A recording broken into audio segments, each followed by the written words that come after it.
दोस्तों वीडियोस में कई सारे ऐसे कमेंट आए, कई सारे एस्पिरेंट्स ने ये बोला कि आयोग बहुत संवेदनशील है और आयोग जो है छात्रों की भावनाओं की कद्र करता है और निश्चित ही आयोग जो है इसका संज्ञान लेगा। मुझे एक बात ये समझ में नहीं आती कि सर्वोच्च न्यायालय के निर्णय से पूरा उत्तर प्रदेश अवगत है। इस संदर्भ में जब हम समीक्षा अधिकारी और उत्तर प्रदेश पीसीएस की बात कर रहे हैं, अदरवाइज तो ये ruling all over the India सभी राज्यों सभी यूनियन टेरिटरी के लिए है। कहीं भी अगर कोई भी प्रतियोगी परीक्षा कंडक्ट कराई जाएगी तो उसमें एक बात क्लियरली मेंशन है कि भैया नोटिफिकेशन एक बार जारी हो गया उसके बाद आप किसी भी प्रकार का चेंज नहीं कर सकते। जो आयोग ने नोटिफिकेशन जारी करा था, चाहे समीक्षा अधिकारी का चाहे उत्तर प्रदेश पीसीएस का, उसमें कहीं भी इस बात का कोई भी विवरण नहीं दिया गया था कि ये जो परीक्षा है इसमें नॉर्मलाइजेशन की प्रक्रिया होगी, मल्टीपल शिफ्ट होंगी, मल्टीपल डेज में कंडक्ट कराया जाएगा। इन बिटवीन आप देखो तो अब ये सारी चीज़ें आप चेंज कर रहे हो। दैट मीन्स कि आप सर्वोच्च न्यायालय के उस निर्णय की अवहेलना कर रहे हो। अब ये बात जब सारे छात्रों को पता है, पूरे प्रदेश में हर किसी को पता है, न्यूज़पेपर में आ गया है, तो कैसे ये पॉसिबल है कि आयोग के जो अधिकारी हैं उनको नहीं पता, सचिव जी को नहीं पता? ऐसा कैसे पॉसिबल है? और अगर ये संवेदनशीलता है तो इसका क्या ही कहना है, क्योंकि मैं ये कमेंट देख रहा हूँ कई सारे एस्पिरेंट ऐसे हैं जो सपोर्ट में हैं। वो ये कह रहे हैं कि नहीं, आयोग जो निर्णय ले रहा है बहुत सोच समझ के ले रहा है। अगर ये निर्णय बहुत सोच समझ के लिया गया होता तो सर्वोच्च न्यायालय कभी भी इस तरीके का कोई भी डायरेक्शन नहीं देता कि एक बार जब आपने नोटिफिकेशन जारी कर दिया तो उसके बाद आप चेंजेस नहीं कर सकते। जब सर्वोच्च न्यायालय ने दिया है तो उससे बढ़ के तो कोई भी नहीं है ना, कोर्ट से बढ़ के तो कोई भी नहीं है, वो भी सुप्रीम कोर्ट संवैधानिक पीठ बैठी, उसका निर्णय ये आया।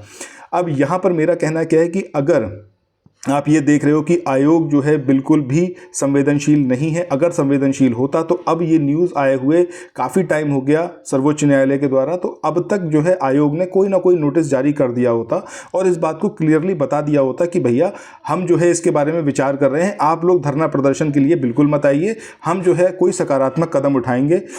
किसी तरीके का कुछ तो यहाँ पर आश्वासन दिया जा सकता था, लेकिन वो नहीं दिया जा रहा है। दैट मीन्स सरकार और आयोग इस बात को ज़रूर चाहते हैं, वो देखना चाहते हैं कि कितने स्टूडेंट्स हैं, कितने एस्पिरेंट ऐसे हैं जो इस बात के लिए सीरियस हैं। मेरा पर्सनल ये ओपिनियन है। तो मुझे ये लगता है कि मैं भी इलाहाबाद पहुँच रहा हूँ, आप सब इलाहाबाद पहुँचिए और मतलब दिखा दीजिए इस बार कि हाँ यूनियन मतलब जितना भी हमारा पूरा ये छात्रों का संगठन है या छात्रों का हम कहें तो जो एकजुटता है उसको दिखाने का अब ये वक्त आ चुका है। सबको इलाहाबाद पहुंचना होगा 11 तारीख को सुबह 11 बजे। सब लोग वहां पर जमा हुई है ताकि सरकार और आयोग को ये सीरियसनेस भी समझ में आए। एक चीज़ एकदम क्लियर है कि अगर ये जो बात है जो नहीं मानी गई, नॉर्मलाइजेशन की प्रक्रिया को नहीं समाप्त किया गया और एग्ज़ाम कंडक्ट हुआ तो ये 100% कोर्ट में जाएगी केस और मतलब पूरी प्रक्रिया जो भर्ती प्रक्रिया ये कोर्ट में फंसेगी। और उसके बाद जो लोग इस बात का सपोर्ट कर रहे हैं ना कि हमें एग्जामिनेशन अभी चाहिए, हमें कोई फर्क नहीं पड़ता नॉर्मलाइजेशन का, तो वो सब लोग अपना मतलब एक तरीके से कहें तो एक ऐसी चीज़ करवाना चाह रहे हैं जिसकी वजह से पूरी प्रक्रिया जो है ये फंस के रह जाएगी। सो मेरा ये आप सबसे आश्वासन है कि अगर आपके कोई साथी ऐसे हैं जो इस बात का मतलब ज़्यादा पुरजोर सपोर्ट कर रहे हैं कि एग्जामिनेशन बहुत जल्दी हो जाए, जो भी प्रक्रिया हो उस प्रक्रिया से हो जाए, लेकिन एग्जामिनेशन कंडक्ट होना चाहिए, तो उन सबको बोलो कि भैया या तो आप चुप रहो अगर आपको समझ में नहीं आता, और अगर आपको समझ में आता है तो सपोर्ट में आओ। दूसरा आपके पास ऑप्शन नहीं है, ठीक है। विरोध आप नहीं कर सकते इस चीज़ में, आप अपने चक्कर में बहुत सारे एस्पिरेंट हैं इनका आप लॉस कर रहे हो। अभी यहाँ पर एक चीज़ ये कहूँगा कि जो मैं कमेंट सेक्शन देखता हूँ अपने वीडियोस के, तो उसमें ये भी बात कही जा रही है कि सर आपको क्या ऐसा पड़ा हुआ है, आप क्यों आना चाह रहे हो, या फिर आप भी वहाँ पर आ रहे हो। तो बेशक मैं वहाँ पर आ रहा हूँ और मैं आप सबके साथ में हूँ, ये मैंने पहले भी बोला था, ये मैं अब भी बोल रहा हूँ। इलाहाबाद को हम सब जो है वहाँ पर इकट्ठे होंगे और इस महाधरना प्रदर्शन को सक्सेसफुल बनाएंगे। अहिंसक एकदम तरीके से, एकदम संवैधानिक तरीके से इसमें पार्टिसिपेट करना है, अपनी बात वहाँ पर रखनी है, क्योंकि सरकार वहाँ पर या फिर आयोग हम कहें तो आयोग वहाँ पर ये देखना चाह रहा है कि कितने एस्पिरेंट ऐसे हैं जो सीरियस हैं इस मैटर के लिए। सो आप प्रदेश के किसी कोने में हो, किसी गांव, किसी कस्बे, किसी ज़िले के आप हो, आप इलाहाबाद 11 तारीख को ज़रूर पहुँचो, सारे लोग वहाँ पर इकट्ठा हो और इस चीज़ को आप लोग ज़रूर दिखाओ कि हम सब एक ही चीज़ चाहते हैं कि 1 डे 1 शिफ्ट एग्जामिनेशन हो, ना सिर्फ अभी, आगे भी, क्योंकि आगे हो सकता है अगले साल जो नोटिफिकेशन जारी हो उसमें आयोग इस तरीके की कुछ मतलब टिकड़म लगाए जिसके अनुसार वो ये करे कि नोटिफिकेशन में सारी चीज़ें क्लियरली मेंशन कर दें कि हम इस प्रक्रिया के तहत जो है भर्ती प्रक्रिया को संपन्न कराएंगे। तो ये समझाना आयोग को और मतलब सरकार को इनडायरेक्टली अगर हम कहें तो ये समझाना बेहद ज़रूरी है कि छात्र बिल्कुल भी इस फेवर में नहीं है। जो चीज़ हमें नहीं चाहिए वो ज़बरदस्ती हम पे ना थोपी जाए, और ये जो प्रक्रिया है जैसी अब तक चली आई 1 डे 1 शिफ्ट एग्जामिनेशन की, वैसी ही चलनी चाहिए। 75 ज़िले हैं, 75 डिस्ट्रिक्ट हैं, आप इजीली वहाँ पर कंडक्ट करा सकते हो। इतनी तो कॉम्पिटेंट सरकार है ही, सरकार के पास रिसोर्सेज की कमी नहीं है।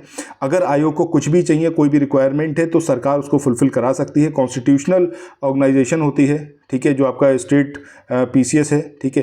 तो स्टेट पीसीएस की हम जब बात करें, लोक सेवा आयोग की बात करें, तो संवैधानिक निकाय है, उसके पास सारी शक्तियां हैं।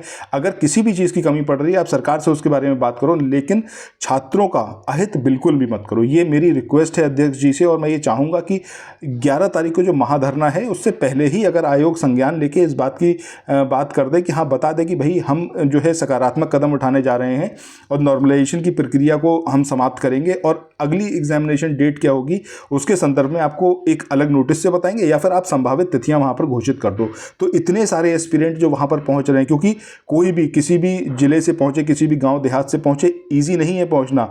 आपको ट्रेन का टिकट कराना पड़ेगा, आपको अपना टाइम खर्च करना पड़ेगा, आपका पैसा खर्च होगा, आपकी मेहनत होगी, उसके बाद आप वहां पर पहुंचेंगे, ठीक है। और आयोग के जितने भी अधिकारी हैं, मैं उन सबसे रिक्वेस्ट करूंगा कि प्लीज़ आप इस बात को समझिए, और छात्रों का जितना अहित अभी तक हो चुका है और ज़्यादा मत करिए, और जितनी जल्दी हो उतनी जल्दी स्वतः संज्ञान लेते हुए इस चीज़ को जो है क्लियरली आप बता दीजिए एक नोटिस के थ्रू। करना तो देखो आपको पड़ेगा ही, ये तो मजबूरी है, क्योंकि अगर सुप्रीम कोर्ट का ये ऑर्डर नहीं होता तब तो एक अलग बात होती, आप कुछ भी करके इस चीज़ को अभी दबा सकते थे। लेकिन अब जब सुप्रीम कोर्ट का इस संदर्भ में ऑर्डर है कि भर्ती प्रक्रिया एक बार शुरू होने के बाद दोबारा उसके अंदर कोई चेंजेस नहीं आएंगे, तब आपको खुद भी इस बात को समझना चाहिए कि क्यों इस भर्ती को आप फंसाना चाह रहे हैं, ठीक है। और मुझे लगता है कि इतना तो संवेदनशील आपको होना ही चाहिए कि कम से कम जो भर्ती पिछले 1 साल से रुकी हुई है, अब तो उसको जाके आप कंडक्ट करा दो। एक बार समीक्षा अधिकारी का पेपर ऑलरेडी आउट हो चुका है, तो वो सारी चीज़ें कंसिडरेशन में लेते हुए थोड़ा सा समय आप ले लो। आप मार्च अप्रैल जब भी एग्जामिनेशन करवाना है करवाओ, लेकिन पूरी शुचिता के साथ में और सही तरीके से, जो अभी तक प्रोसेस चला रहा है सेम प्रोसेस के साथ ही एग्जामिनेशन को कंडक्ट कराइए। आप लोग कितना सहमत है मेरी बात से कमेंट सेक्शन में ज़रूर बताइएगा।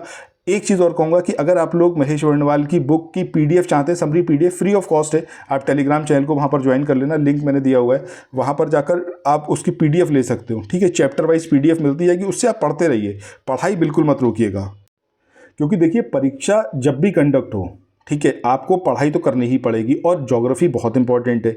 इसके अलावा घटना चक्र की जो इंडियन हिस्ट्री की पूर्वावलोकन है, उसकी समरी भी आप ले सकते हैं। टेलीग्राम चैनल आप ज्वाइन कर लीजिए, वो फ्री ऑफ कॉस्ट है। कुछ भी यहाँ पर मैं कोई प्रमोशन नहीं कर रहा हूँ, मैं सिर्फ ये आपको बता रहा हूँ कि कैसे मैं आपकी हेल्प कर सकता हूँ पढ़ाई के सिलसिले में, क्योंकि कुछ भी मैं यहाँ से आपको सेल आउट करने की कोशिश नहीं कर रहा हूँ। मैं सिंपल आपसे ये कह रहा हूँ कि आप लोग टेलीग्राम चैनल को ज्वाइन कर सकते हो अगर आप चाहते हो, तो ये कोई कंपल्शन नहीं है, ठीक है। बाकी आप लोगों की क्या राय है, जो भी बातें मैंने कही उसके ऊपर कमेंट सेक्शन में आप लोग ज़रूर बताइएगा। Thank you so much. Have a nice day. Bye bye.